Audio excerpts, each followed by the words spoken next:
How to order checks through Capital One online banking. Welcome back to the channel, and let's jump right into this video.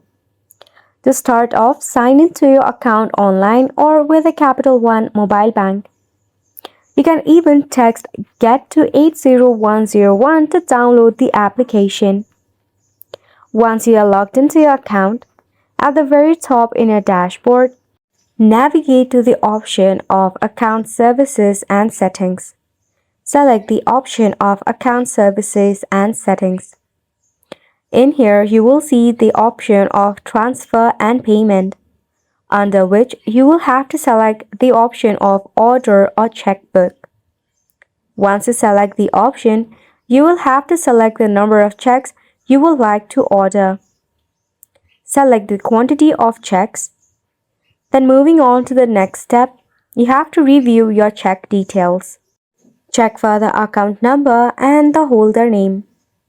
Once you have rest assured of it, tap on Place Order, and it will notify you that your check order has been confirmed and is placed. If you face any of the difficulty regarding the process, you can check out the Capital One help and support. And it's a wrap for this video as well. Thank you so much for tuning in.